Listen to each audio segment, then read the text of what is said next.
இந்த 2 மெகா தொடருக்கும் இடையே கேட்கப்படும் கேள்விக்கு சரியான பதில் அனுப்பும் 50 பேருக்கு தினமும் பட்டு புடவைகள் பரிசாக வழங்கப்படும். திங்கள் முதல் சனி வரை கௌரி மற்றும் பவித்ரா மெகா தொடரை தொடர்ந்து பாருங்கள், பரிசுகளை வெல்லுங்கள்.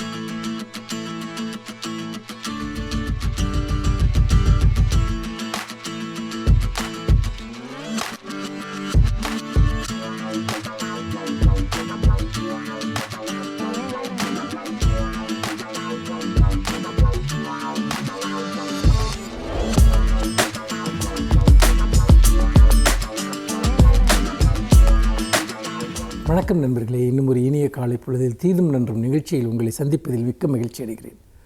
நவம்பர் 15ஆம் தேதி உலகத்தின் பல நாடுகள் இந்த தினத்தை ஒரு முக்கியமான விழிப்புணர்ச்சிக்காக ஒரு தினமாக கொண்டாடுகின்றன. அமெரிக்காவில் தொடங்கப்பட்ட இந்த தினம் என்பது இன்று உலகில் பல நாடுகளில், ஏன் பெரும்பாலான நாடுகளில் கூட அது ஒரு விழிப்புணர்ச்சி நிகழ்ச்சியாக கொண்டாடப்படுகிறது. அது என்ன தினம்? அதாவது சாலை விபத்துகளில் உயிரிழப்போர்களுக்கான, அவர்களை நினைவு கூறுவதற்கான ஒரு தினம்.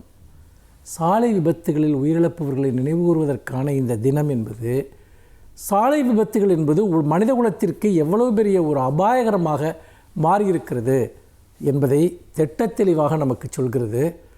நாம் இதை பற்றி ஒரு மிகப்பெரிய விழிப்புணர்ச்சி அடைய வேண்டியதனுடைய அவசியத்தை இந்த தினம் நமக்கு குறிப்பிடுகிறது. நான் உங்களுக்கு சில புள்ளி விவரங்களை நான் சொல்ல விரும்புகிறேன். அதாவது ஒரு ஆண்டிற்கு உலகம் முழுக்க சாலை விபத்துகளில் இறப்பவர்கள் எவ்வளோ பேர் இருப்பார்கள் என்று நீங்கள் நினைக்கிறீர்கள்? நிச்சயமாக அந்த எண்ணிக்கை ஒரு போர்களில் கூட அவ்வளோ பேர் இறக்க மாட்டார்கள். ஒரு மிகப்பெரிய கொள்ளை நோயில் கூட அவ்வளோ பேர் இறக்க மாட்டார்கள். சாலை விபத்துகளில் ஒரு ஆண்டிற்கு சராசரியாக, அதாவது கடந்த 10 வருட கணக்கை மட்டும் நான் உங்களிடம் சொல்கிறேன், ஒரு ஆண்டிற்கு 13 லட்சம் பேர் உலகம் முழுக்க இறக்கிறார்கள். 13 லட்சம் மனித உயிர்களை சாலை விபத்துகள் இன்றைக்கு பலிகொள்கின்றன என்று சொன்னால் அது எவ்வளவு பெரிய பிரச்சனையாக மாறியிருக்கிறது என்பதை நாம் சிந்திக்க வேண்டும். அதில் 38% மரணங்கள் மோட்டார் சைக்கிள் ஓட்டக்கூடியவர்கள், பைக்கில் செல்லக்கூடியவர்களுக்கு ஏற்படக்கூடிய மரணம் என்பது. சரி, இந்தியாவினுடைய நிலைமை என்பது என்ன? கடந்த 10 ஆண்டு கணக்கை எடுத்துக்கொண்டால் ஒரு ஆண்டிற்கு 1,50,000 பேர் சாலை விபத்துகளில் இந்தியாவில் இறக்கிறார்கள். இந்த எண்ணிக்கை இதைவிட அதிகமாகத்தான் இருக்க வாய்ப்பு இருக்கிறது. ரிப்போர்ட் ஆகாத மரணங்களும் கூட நிறைய இருக்க வாய்ப்பு இருக்கிறது. 1,50,000 பேர் இறக்கிறார்கள் என்பது ஒரு விஷயம். இதில் மிக முக்கியமாக நாம் பார்க்க வேண்டிய விஷயம் என்னவென்றால், உலக அளவில் ஏற்படக்கூடிய சாலை விபத்துகளில் 11% இந்தியாவில் ஏற்படுகிறது. ஆனால் உலக அளவில் இருக்கக்கூடிய வாகனங்களின் எண்ணிக்கையோடு ஒப்பிட்டால் உலக அளவில் இருக்கக்கூடிய வாகனங்களின் எண்ணிக்கையில் 1% தான் இந்தியாவில் இருக்கிறது. ஆனால் 10 மடங்கு அதிகமாக மரணங்கள் ஏற்படுகின்றன. என்ன காரணம்?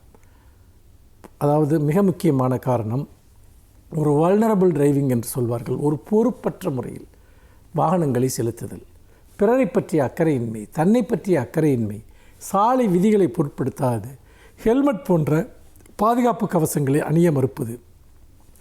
இன்னொன்று, மிக முக்கியமான சாலை விபத்துகளுக்கு காரணமாக இருப்பது குடித்துவிட்டு வண்டி ஓட்டுவது.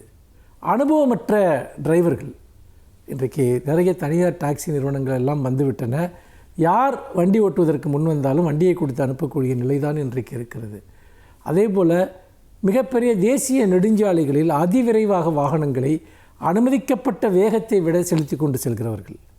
இந்தியாவில் இன்னொரு பிரச்சனை என்பது, சாலையை கடப்பதற்கு போதுமான அளவிற்கு அவர்களுக்கு அந்த வசதிகள் இல்லாதது, பாலங்கள் போன்ற விஷயங்கள் குறைவாக இருப்பது, அதே போல் கால்நடைகள் சாலைகளில் செல்வது, இப்படி பல பிரச்சனைகள் இருக்கின்றன. ஆனால் மனிதர்களுடைய விழிப்புணர்ச்சியும் வாகனம் ஓட்டுவது தொடர்பான ஒரு முறையான பயிற்சியும் இருந்தால் பல மரணங்களை தடுக்க முடியும்.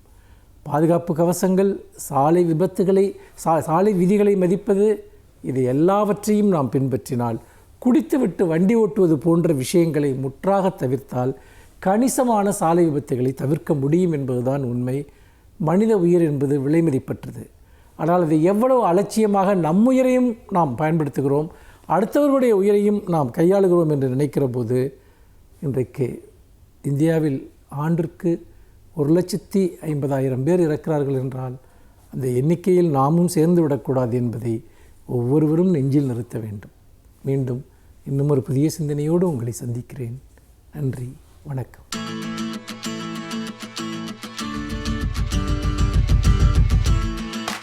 அனைவருக்கும் என் அன்பு வணக்கம். பொதுவாக ஒருவரினுடைய திறமையை கண்டறிவதற்கு அவருடைய ஐக்யூ என்ன என்று கேட்பார்கள். ஐக்யூ என்பது இன்டெலிஜென்ஸ் கோஷன்ட் என்று அதை ஆங்கிலத்தில் சொல்வார்கள். அதாவது உங்களின் அறிவுத்திறன் என்பதுதான் அதற்கான பொருள். ஒருவரினுடைய அறிவுத்திறன் அவருடைய பாடப்புத்தகங்களின் படிப்பை மட்டும் வைத்துக்கொண்டு தீர்மானிக்க இயலாதது. சிலர் பாடங்களில் நன்றாக படித்திருப்பார்கள், தேர்வுகளில் நல்ல மதிப்பெண்களை பெற்றிருப்பார்கள். ஆனாலும் ஒன்றை கையாளுகிற புத்தி கூர்மை போதுமான அளவுக்கு இருக்கிறதா என்று தெரியாது. அதற்கு தனியாக தேர்வுகள் வைக்கப்படுகின்றன. இப்போதும் கூட நீங்கள் உங்களுடைய வயது என்ன என்றால் ஐக்யூ ஏஜ் எவ்வளவு என்று ஒரு கேள்வியை கேட்பார்கள். உங்களின் இயல்பான வயது என்ன, புத்தி கூர்மையின் வயது என்ன? சில பேர் இப்போதும் 60 ஆண்டுகள் 55 ஆண்டுகள் வயது ஆனதற்கு பிறகும் ஒரு 15 வயது பையன் ரசிக்கிற காட்சியை பார்த்து தான் ரசிப்பார்கள் என்றால் அவர்களினுடைய ஐக்யூ வயது, புத்தி கூர்மை வயது 15 நின்று போயிருக்கிறது என்று பொருள். சிலர் 20 வயதிலேயே 45 வயதுக்காரருக்கு இருக்கக்கூடிய அறிவு வயதை பெற்றிருப்பார்கள். எனவே இந்த ஐக்யூ என்பதை சமாளிப்பது மிக முக்கியமானது. ஆனால் இன்றைக்கு புதிதாக இன்னொன்று எழுந்திருக்கிறது. அவருடைய ஈக்யூ எப்படி இருக்கிறது என்று கேட்கிறார்கள். ஈக்யூ என்பது எமோஷனல் கோஷன்ட் என்று பெயர். அதாவது அவனுடைய உணர்ச்சியினுடைய நுண்ணறிவு என்னவாக இருக்கிறது. அறிவு மட்டுமல்ல, அவன் அறிவாளியாக இருக்கிறானா என்பதை விட உணர்வுகளை கட்டுப்படுத்துகிற ஆற்றல் உடையவனாக இருக்கிறானா. இன்றைக்கு அது மிகவும் தேவையான ஒன்றாக இருக்கிறது. பரபரப்பான உலகம், ஏறத்தாழ இயந்திரங்களோடு வாழ்கிறோம் என்பதை தாண்டி பலர் இயந்திரமாகவே வாழ்கிறோம். எனவே இந்த கட்டத்தில் எதற்கெடுத்தாலும் கோபப்படுவது அல்லது அளவு கடந்து மகிழ்ச்சி அடைவது, ஒரு சின்ன செய்திக்கே துவண்டு போவது, இவைகளெல்லாம் இந்த உணர்ச்சி திறன் குறைவாக இருக்கிறவர்களிடம் வந்து சேருகிற பிழைகள். இதனை எப்படி சரி செய்து கொள்ளலாம் என்பதற்கு there are 4 key points என்று ஒரு புத்தகம் சொல்லுகிறது. அதற்கு 4 விதமான வழிகள் இருக்கின்றன. எதற்கு? நம்முடைய உணர்ச்சி நுண் அறிவை சிறப்பாக வைத்து கொள்வதற்கு 4 வழிகள் இருக்கின்றன. அதனை ஆங்கிலத்திலே அவர்கள் இப்படி வரிசைப்படுத்துகிறார்கள்: self management, relationship management, self awareness, social awareness என்கிற 4 தான் அது.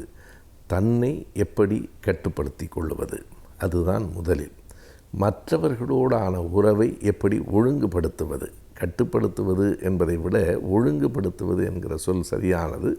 தன்னை ஒழுங்குபடுத்தி கொள்வது, பிறருடனான உறவுகளை ஒழுங்குபடுத்தி கொள்வது, செல்ஃப் அவேர்னஸ் தன்னை அறிவது, சோஷியல் அவேர்னஸ் சமூகம் பற்றிய விழிப்புணர்வோடு இருப்பது.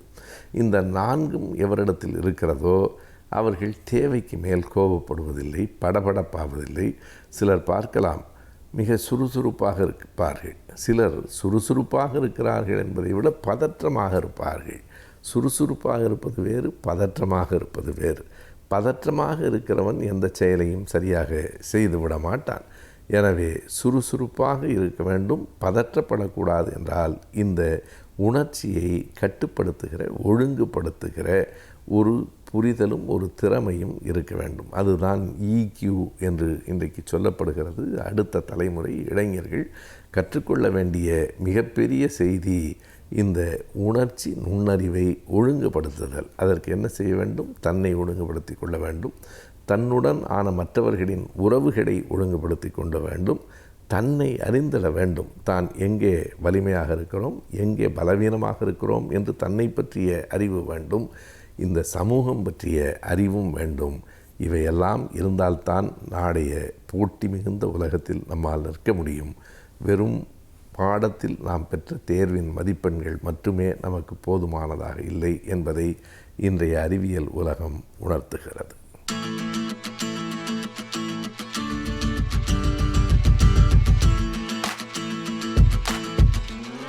வணக்கம் நேயர்களே, அதாவது நம்முடைய சமுதாயத்தில் பொதுவாக பெற்றோர்கள் நிச்சயித்து தான் நாம் திருமணம் செய்கின்றோம்.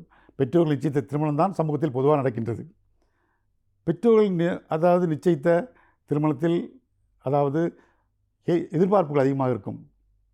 எதிர்பார்ப்புகள் எவ்வளோ இருக்கின்றதோ அந்தளவுக்கு ஏமாற்றங்களும் இருக்கும். அதை நாம் புரிந்து கொள்ள வேண்டும், அதையும் நாம் புரிந்திருக்க வேண்டும். அதாவது எதிர்பார்ப்புகள், ஏமாற்றங்கள் எல்லாம் இருக்க தான் செய்யும். நாம் என்ன நினைக்கின்றோம், அதாவது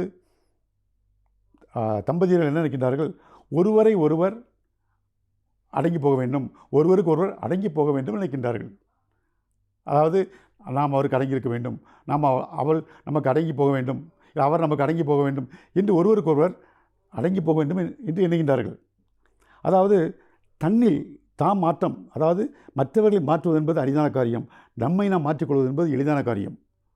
அதாவது தம்மை மாற்றிக்கொள்ள வேண்டும், தம்மில் மாற்றம் காண்பிக்க வேண்டும் என்பதற்கு பதிலாக மற்றவர்கள், நம்மை சுற்றியுள்ள சூழ்நிலைகள், அதாவது தம்பதியில் ஒருவர் மற்றும் சூழ்நிலைகள், அவைகள்தான் மாற வேண்டும், மாற்றத்தை காண்பிக்க வேண்டும் என்று எண்ணுகின்றார்கள். அது மட்டும் இல்லாமல் நான் அதாவது மாறிவிட்டேன், நான் என்னுடைய தம்பதிக்காக மாறிவிட்டேன், நானே என்னை மாற்றிக்கொண்டேன் என்று அவர்கள் குக்கரிக்கின்றார்கள். ஆனால் உண்மை அப்படியா என்றால் உண்மை அப்படி அல்ல. அவர்கள் நினைக்கின்றார்கள் இந்த உலகமே தன்னை மையமாக வைத்துக்கொண்டு தான் சுழல வேண்டும் என்று நினைக்கின்றார்கள்.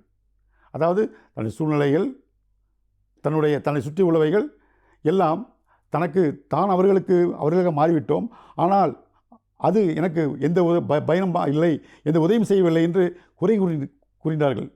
தன்னுடைய சூழ்நிலையையும் உலகத்தையும் அவர்கள் குறை கூறுகின்றார்கள். எப்படி என்றால், நான் ஏமாந்து விட்டேன், உலகம் என்னை ஏமாற்றி விட்டது, என்னை ஏமாற்றி விட்டது என்று அவர்கள் கூறுகின்றார்கள். உலகமும் சூழ்நிலையும் யாரையும் ஏமாற்றவில்லை, நமக்கு நாமே தான் ஏமாற்றிக் கொள்கிறோம் என்பதை நாம் உணர வேண்டும் நேயர்களே. அதாவது பொதுவாக எடுத்துக்கொள்ளணும் என்றால், அதாவது சில பேர் என்ன செய்கின்றார்கள், இந்த வாழ்க்கை எடுத்துக்கொள்ளணும் என்றால் வாழ்ந்தான் ஆக வேண்டும் என்று வாழ்கின்றார்கள், வேறு வழி இல்லாமல் வாழ்கின்றார்கள். அதாவது திருமணம் பண்ணிவிட்டோமே, வாழ்ந்தே ஆக வேண்டும் என்று தான் இந்த குடும்பங்கள் எல்லாம் வாழ்ந்து கொண்டிருக்கின்றார்கள். பொதுவாக வாழ வேண்டும் என்று, வாழ்ந்தே ஆக வேண்டும் என்று, வேறு வழியே இல்லை என்று அவர்கள் இந்த வாழ்க்கையை ஈடுபடுத்தியிருக்கின்றார்கள். அவர்களுடைய திருமண வாழ்வு, மனவாழ்வு என்பது அர்த்தமுள்ளதாக இருக்கின்றதா, தரமானதாக இருக்கின்றதா, சந்தோஷமாக இருக்கின்றதா என்று பார்த்தோம் என்றால் சொல்வதற்கில்லை. அதாவது இதுபோல், அதாவது மன குமுறல்கள், அதாவது மன அழுத்தங்கள் வரும்பொழுது அது ஸ்ட்ரெஸ் ஏற்படுகின்றது. அந்த ஸ்ட்ரெஸ்ஸின் காரணமாக மனிதனுக்கு பல உபாதைகள் ஏற்படுகின்றது. ஸ்ட்ரெஸ் என்றால் என்ன? முதலில் ஸ்ட்ரெஸ் என்பதை நாம் தெரிந்து கொள்ள வேண்டும். ஸ்ட்ரெஸ் என்று சொல்கின்றோமே, அந்த ஸ்ட்ரெஸ் என்ற வார்த்தை, அதாவது 14ஆம் நூற்றாண்டுகளுக்கு முன்பாக அந்த வார்த்தையை யாருக்கும் தெரியாது. ஸ்ட்ரெஸ் என்ற வார்த்தையை யாருக்கும் தெரியாது. அந்த ஸ்ட்ரெஸ் என்ற வார்த்தை டிக்ஷனரியில் அதாவது இடம்பெற்றதே 17ஆம் நூற்றாண்டில் தான். அதற்கப்புறம் தான் அந்த வார்த்தைகளை பற்றி தெரிய ஆரம்பித்தது. முதலில் என்ன நினைத்தார்கள், ஸ்ட்ரெஸ் என்பதை ஸ்ட்ரெயின் என்று கூறினார்கள். அதாவது உடலில் காயம் ஏற்பட்டால் அது ஸ்ட்ரெயின் என்று கூறினார்கள். நாம் சொல்கின்றோம், ரொம்ப ஸ்ட்ரெயின் பண்ணிக்காதப்பா அப்படின்னு சொல்லுவோம். அதுபோல் ஸ்ட்ரெயின் என்று சொன்னார்கள், உடல் காயத்தை ஸ்ட்ரெயின் என்று சொன்னார்கள். அதே ஸ்ட்ரெயின் ஆடைகளில் பட்டோம் என்றால் என்ன, கரை, துணியெல்லாம் ஸ்ட்ரெயின் ஆகிட்டு, மஞ்சள் ஸ்ட்ரெயின் ஆகிட்டு என்று கூறுவார்கள் துணியில், ஆடைகளில். ஆகவே அது ஸ்ட்ரெயின் என்று தான் கூறினார்கள். உடல் காயத்திற்கும் துணியில் ஏற்படுகின்ற அந்த அழுக்கிற்கும் அந்த இதற்கும் என்ன சொன்னார்கள், ஸ்ட்ரெயின் என்று தான் கூறினார்கள். ஆகவே ஸ்ட்ரெயின் என்ற வார்த்தை, அதன் பிறகுதான் ஸ்ட்ரெஸ் என்ற, அதன் மூலமாக ஸ்ட்ரெஸ் என்ற வார்த்தை வந்தது. அது டிக்ஷனரியில் 17ஆம் நூற்றாண்டு தான் அதில் ஏற்றப்பட்டது. அதன் பிறகுதான் ஸ்ட்ரெஸ் என்றால் என்ன என்று நமக்கு தெரிய ஆரம்பித்தது. ஸ்ட்ரெஸ் என்றால் என்ன? ஸ்ட்ரெஸ் என்பது நம்மை நோக்கி ஒரு செயல் வருகின்றது, ஒரு சொல்லோ செயலோ சூழ்நிலையோ நம்ம வருகின்றது என்றால் நம் மனம் என்ன செய்கின்றது? மனம் சஞ்சலப்படுகின்றது, உடலும் விகாரமாக மாறுகின்றது. மனமும் உடலும் ஒன்றாக இணையாமல் தனித்தனியாக இயங்குகின்றது. அங்கே நாம் பதறுகின்றோம். இதுதான் ஸ்ட்ரெஸ். ஒரு அப்ரிஹென்ஷன் வருகின்றது. இதில் ஸ்ட்ரெஸ்ஸில் பாசிட்டிவ் என்றும் நெகட்டிவ் என்றும் உண்டு. பாசிட்டிவ் ஸ்ட்ரெஸ் என்றால் என்ன? பாசிட்டிவ் என்றால், நாளை நம் வீட்டுக்கு விருந்தாளர்கள் வருகின்றார்கள், நாம் என்ன செய்வோம்? அதாவது அவர்கள் தடபுடலாக நம்ம கவனிக்க வேண்டும் என்று நம்மை ரெடி பண்ணுவோம். ஒரு சந்தோஷமான ஒன்று. அங்கே நமக்கு என்னது, ஸ்ட்ரெஸ் இருந்து கொண்டே இருக்கும், பாசிட்டிவ் ஸ்ட்ரெஸ். குழந்தைகள் வருகின்ற ஊரிலிருந்து திருவிழா வருகின்றது, நாம் ஒரு முக்கியமான ப்ரோக்ராம் நடத்தப் போகின்றோம், ஒரு விழா நடத்தப் போகின்றோம் என்று இருக்கும் பொழுது நம்மிடம் ஸ்ட்ரெஸ் இருக்கும். அது பாசிட்டிவ் ஸ்ட்ரெஸ் என்று பெயர். நெகட்டிவ் ஸ்ட்ரெஸ் என்றால் என்ன? அதுதான் பயம், பதட்டம். அது மட்டும் இல்லாமல் ஒரு அபாயம் நம்மை நெருங்கி வரும்பொழுது நாம் விளவலத்து விடுகின்றோம். அதை நெகட்டிவ் ஸ்ட்ரெஸ் என்று சொல்கின்றோம். பொதுவாக ஸ்ட்ரெஸ் என்றால் நெகட்டிவ் ஸ்ட்ரெஸ்ஸை தான் சமூகம் அதை ஸ்ட்ரெஸ் என்று கூறுகிறது. பாசிட்டிவ் ஒன்று இருக்கின்றது. ஆனால் ஸ்ட்ரெஸ் என்றாலே நாம் குறிப்பிடுவது, நாம் மனதில் எண்ணுவது நெகட்டிவே தான். ஆக நெகட்டிவ் ஸ்ட்ரெஸ். இந்த நெகட்டிவ் ஸ்ட்ரெஸ்ஸில் 2 வகை இருக்கின்றது. ஒன்று அக்யூட் என்றும் இன்று கிரானிக் என்றும் இருக்கின்றது. அக்யூட் என்றால் அதாவது கொஞ்ச காலங்கள் இருக்கின்றது. இப்பொழுது இந்த கொரோனா பீரியடில் இருக்கின்ற அந்த ஸ்ட்ரெஸ் இருக்கின்றதே, அதுதான் அக்யூட் ஸ்ட்ரெஸ் என்று பெயர். இந்த அக்யூட் ஸ்ட்ரெஸ்ஸில் என்ன நடக்கின்றது என்றால் டெத் ஆங்ஸைட்டி. இந்த மக்களுக்கு எல்லாம் என்ன எப்படி இருக்கின்றது, அந்த கொரோனா நோயை பற்றி ஒரு பயம் இருக்கின்றது. Death anxiety. நாம் இறந்து விடுவோமோ, நம்மை சார்ந்தவர்கள் இறந்து விடுவார்களோ, நம்முடைய சொந்த பந்தம் எல்லாம் இறந்து விடுமோ, நாம் தனித்து விடப்படுவோமோ என்று ஒரு பயம் இருக்கின்றது. Death anxiety. அந்த ஒரு பயம் இருந்து கொள்கிறது. தனட்டோஃபோபியா என்று சொல்லுவாங்க. தனட்டோஃபோபியா. ஸோ அந்த ஒரு ஃபோபியா இருக்கின்றது. அதே நேரத்தில் நம்முடைய குழந்தைகள், நம்முடைய மற்றவர்களுக்கெல்லாம் எதுவும் ஆகிவிடுமோ என்ற ஒரு பயம் இருக்கின்றது. டெத்தை பற்றிய பயம் இருக்கின்றது. நாம் இறந்து விடுவோம் என்ற பயமும் இருக்கின்றது. மற்றவர்கள் இறந்து விடுவார்கள் என்ற பயம் இருக்கின்றது. இதுதான் டெத் ஆங்ஸைட்டி என்று சொல்கின்றோம். அது மட்டும் இல்லாமல் அதனுடைய காம்ப்ளிகேஷன் இருக்கின்றது. இந்த டெத் ஆங்ஸைட்டியுடைய காம்ப்ளிகேஷன் என்னவென்றால், அதாவது எப்படி இருக்கிறது காம்ப்ளிகேஷன் என்று பார்த்தோம் என்றால், அதாவது டொமஸ்டிக் வயலன்ஸ். அது ஸ்ட்ரெஸ் அதிகமாக இருக்கும் பொழுது, அதாவது அந்த அழுத்தம் அதிகமாக இருக்கும் பொழுது அது பல கோணங்களில் வெளிப்படுகின்றது. எப்படி என்றால், சில பேர் என்ன செய்கின்றார்கள், ஆன்மீகத்தில் இருக்கின்றார்கள். பிரேயர், அதாவது கோயிலுக்கு போகணும் என்று ஆன்மீகத்தில் இருக்கின்றார்கள். அந்த ஸ்ட்ரெஸ்ஸினுடைய வெளிப்பாடு தான் ஒன்று. இன்னொன்று, சில பேர் என்ன செய்கின்றார்கள், வயலண்டாக ஆகின்றார்கள். அதாவது மற்ற கொள்ளையெடுப்பது, கொலை செய்வது போன்ற விவரங்களில் ஈடுபடுகின்றார்கள். டொமஸ்டிக் வயலன்ஸ் என்றெல்லாம் இருக்கின்றது. அது வெளிப்பாடு தான். இன்னொன்று, சில பேர் என்ன செய்கின்றார்கள் என்றால், அதாவது மதுவை நாடி, மது மற்றும் போதைப் பொருட்களை நாடி ஓடுகின்றார்கள். சில பேர் தற்கொலைக்கு செல்கின்றார்கள். இது அத்தனையுமே அதனுடைய வெளிப்பாடு தான். அந்த அழுத்தத்தினுடைய வெளிப்பாடு தான் பல கோணங்களில் அது சிதறுகின்றது. அது ஏன் அப்படி சிதறுகின்றால், அவர்கள் வாழ்ந்த விதம், அவர்கள் வளர்ந்த விடம், அவர்களுடைய உடலில் உள்ள, அதன் மூளையில் உள்ள, அதாவது ரசாயன வேதியியல் பொருள்கள் மற்றும் சூழ்நிலைகள் எல்லாம் சேர்ந்து அவர்களை பல கோணங்களில் அவர்களை மாற்றி விடுகின்றது. ஒரு ஆள் இங்கே போகிறார், ஒரு ஆள் இங்கே போகிறார், இது போல் இருக்கின்றது. இதுதான் அதனுடைய விளைவாக இருக்கின்றது. அதே நேரத்தில் இந்த ஸ்ட்ரெஸ்ஸுக்கு என்பது, அது தாம்பத்தியம் என்பது ஒரு வழிகாலாக இருக்கின்றது. அதாவது அது ஒரு வடிகாலாக இருக்கின்றது. ஆகவே நாம் பார்த்தோம் என்றால், பொதுவாக ஸ்ட்ரெஸ் இருக்கும் பொழுது, மன அழுத்தம் இருக்கும் பொழுது தாம்பத்தியில் ஈடுபட்டோம் என்றால் அந்த ஸ்ட்ரெஸ் குறைகின்றது.